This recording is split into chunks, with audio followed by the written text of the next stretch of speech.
જય માતાજી, જય એસબી. આપણે કોસિંદ્રા ગામમાં આપણે કાકાને ગયા અઠવાડિયે એક સોઇલર આપ્યું હતું. અનિલ રાજ સાહેબ ખરા એમના યુનિટમાં છે.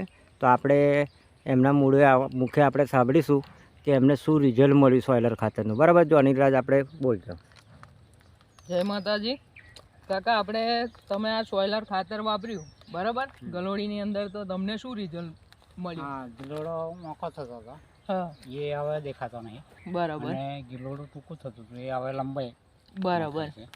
અને જે પીળું પડતું હતું હા, પણ એ હવે બિલકુલ લીલો લીલો છે. હા, લીલો. બરાબર. નવી કોઈ પીળું નહીં પડતું. બરાબર છે. અને ફૂટ બધું વ્યવસ્થિત બરાબર. તો આ વપરાય કે ના વપરાય? વપરાય. વપરાય ને? હા. તો તમારું ગામ? કોસિંદ્રા. કોસિંદ્રા. તમારો મોબાઈલ નંબર? 81 81 35 35 84 84 65. 65. Thank you. જય માતાજી. તો આપણે તમે અમને બી કાકાને બી તમે સોઇલર ખાતરનું ફોન કરીને બી આપણે રિઝલ્ટ પૂછી શકો છો. બરાબર? કે સોઇલર ખાતર વાપરવાથી આપણને ફાયદો શું રહે છે. અને પ્યોર ઓર્ગેનિક આવે છે, 100% વોટર સોલ્યુબલ આવે છે અને જોરદાર એનું રિઝલ્ટ છે. અને ગિલોડામાં બી વિકાસ સારો આવશે. બરાબર છે કાકા? સાચી વાત ને? બરાબર. હા, જય માતાજી. જય માતાજી.